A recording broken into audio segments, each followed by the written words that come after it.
నమో నమో మార్కండేయ యతివర్య.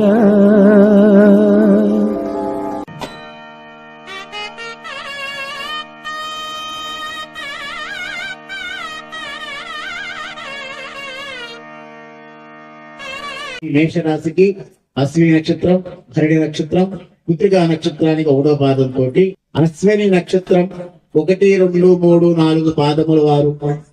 ఈ అశ్విని నక్షత్రానికి మీ పేరులో చూసుకుంటే చూ, చే, చో, లా ఈ అక్షరాలు కనుక మీ మొదటి అక్షరాలుగా ఉన్నట్లయితే అశ్విని నక్షత్రం కిందకు వస్తుంది. అదే విధంగా భరణి నక్షత్రం 1, 2, 3, 4 పాదముల వారు. భరణి నక్షత్రానికి మీ పేరులో మొదటి అక్షరాలు లీ, లు, లే, లో ఈ అక్షరాలతోటి భరణి నక్షత్రం ఏర్పడుతుంది. అదే విధంగా కృత్తిక 1వ పాదం. ఈ సంవత్సరం మేషరాశి వారికి గురువు మే 14వ తేదీన మిథున రాశి తృతీయములో ప్రవేశిస్తాడు. రాహువు మే 19న కుంభరాశిలో లాభస్థానంలో ఉంటారు. కేతువు సింహరాశి పంచమ స్థానాల్లో సంచరిస్తారు. శని మార్చి 29 నుంచి మీనరాశి వ్యాయ స్థానంలోకి సంచరిస్తారు. ఏలినాటి శని ప్రారంభం అవుతుంది. ఈ సంవత్సరం పనులు ఆలస్యంగా అవుతాయి, కానీ పనులు పాడవడం జరగదు. దూకుడుగా నిర్ణయాలు చేయకండి. ఈ నక్షత్రం మిమ్మల్ని దూకుడు విధానంగా వెళ్లే విధంగా చేస్తుంది. అది మీరు శాంతంగా ఆలోచించుకొని ముందుకు నడుచుకోవాలి. ఇతరుల సహాయ సహకారాలు తక్కువగా ఉంటుంది. రోజువారీ పనుల్లో మంచిగా వ్యవహరించి సత్ఫలితాలు అందుకుంటారు. అనవసర కాలక్షేపం చేస్తారు. బంధువర్గంతో జాగ్రత్తలు తీసుకోండి. గొడవలు జరిగే విధానం ఉంటుంది. పెద్దల ఆరోగ్యం పట్ల ప్రత్యేక జాగ్రత్తలు అవసరం. పిల్లల అభివృద్ధి బాగుంటుంది. ఉద్యోగాల్లో అధికారుల నుండి ఒత్తిడి పెరుగుతుంది. స్నాన చలనాలు, ప్రమోషన్ ప్రయత్నాలు ప్రత్యేకంగా చేయకపోతే ప్రతి అనుకూలత తప్పవు. నూతన ఉద్యోగ ప్రయత్నాల్లో ఉన్న వారి పనులు వేగంగా సాగవు. వ్యవహారాలకు అధికారుల ఒత్తిడి పరిగణనలతో సమస్యలున్న లాభాలు తగ్గుతాయి. నూతన వ్యాపార ప్రయత్నాలు కొత్త పెట్టుబడులకు అనుకూలంగా ఉంది. వృధా ఖర్చులు ఎక్కువగా ఉంటాయి. రుణాలను ఎగవేసేవారు ఎక్కువ అవుతారు. మీకు కొత్త రుణాలు మీకు దొరకవు. ఆరోగ్య జాగ్రత్తలు తీసుకోవాల్సిన అవసరం ఉన్నది. నరాలు, ఎముకల సమస్యలు పెరుగుతాయి.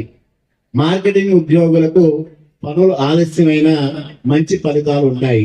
షేర్ వ్యాపారులకు దూకుడుగా వ్యాపారం చేసే అవకాశం ఉండదు. రైతులు సాధారణ ఫలితాలు పొందుతారు. విద్యార్థులు ఆశించిన ఫలితాల కోసం మరింతగా శ్రమించాల్సి ఉంటుంది. కోర్టు వ్యవహారాల్లో నష్టాలు లేకున్నా ఆశించిన ఫలితం ఉండదు. స్థిరాస్తి కొనుగోలు ప్రయత్నాలకు మే నెల నుంచి అంతా సానుకూలం. విదేశీ విద్య, నివాస ప్రయాణం ప్రయత్నాలు ఫలిస్తాయి. ఈ రాశి స్త్రీలకు అన్ని విధాల అభివృద్ధి ఉంటుంది. ఉద్యోగ, వ్యాపార, కుటుంబ విషయాల్లో మంచి ఫలితాలు అందుకుంటారు.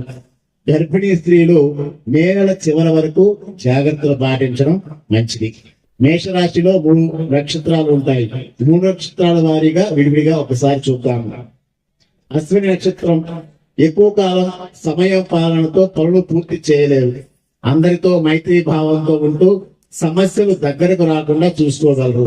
మీ వద్ద పనిచేసే వారు పూర్తిగా సహకరిస్తారు. ఇతరుల విషయాల్లో కలగజేసుకోరు. భవిష్యత్ ప్రణాళికలు బాగా వేస్తారు. ఇక భరణి నక్షత్రం మీ ప్రవర్తనతో బంధుమిత్రులకు దూరమయ్యే అవకాశాలు ఉన్నాయి. సాంఘిక కార్యక్రమాల్లో అవమానం జరగకుండా జాగ్రత్తలు తీసుకోవాలి. పిల్లల విషయాల్లో అసంతృప్తి ఎదురవుతుంది. ఉద్యోగ వ్యాపారాలలో అభివృద్ధిని చేతులారా పాడు చేసుకుంటారు. ఇక 3వది కృత్తికా నక్షత్రం 1వ పాదం వారికి మానసిక ఒత్తిడి ఎక్కువగా ఉంటుంది. ప్రతి పని మధ్యలోనే వదిలేస్తూ ఉంటారు. ఒంటరి ప్రయాణాలు చేస్తూ ఉంటారు. కొన్నిసార్లు చక్కటి ఆలోచన పటిమ ప్రదర్శించి విజయం సాధిస్తారు. విద్య విషయాల్లో అనుకూలత తక్కువగా ఉంటుంది. ఆర్థిక నిర్ణయాలు బాగా చేసుకోవాలి. మరి ఈ విధంగా ఉన్నటువంటి మేషరాశి నక్షత్రాలు ముగ్గురు వారికి కూడా శాంతి మార్గాన్ని ఉపయోగిస్తాను. మరి ఇటువంటి కష్ట సుఖాలు ఏర్పడినప్పుడు ఆ కష్టాలను ఏ విధంగా తెచ్చుకోవాలంటే వీరు మేషరాశి వారు నిత్యం రావి చెట్టు కింద ఉన్న ఆంజనేయ స్వామి దేవస్థానంలో ప్రదక్షిణ చేయండి. రోజు దశరథ కృత శని స్తోత్ర పారాయణం చేయండి. మే 15 తర్వాత శని గురువులకు జపదానాలు చేయడం, నవముఖి రుద్రాక్ష ధారణ మంచిది. వీరికి నవముఖి రుద్రాక్ష ధారణ మంచిది చూసుకొని తెచ్చుకోండి. ఆ రుద్రాక్ష ధారణ చేసుకోండి, కొంత అనుకూలత చెందుతుంది.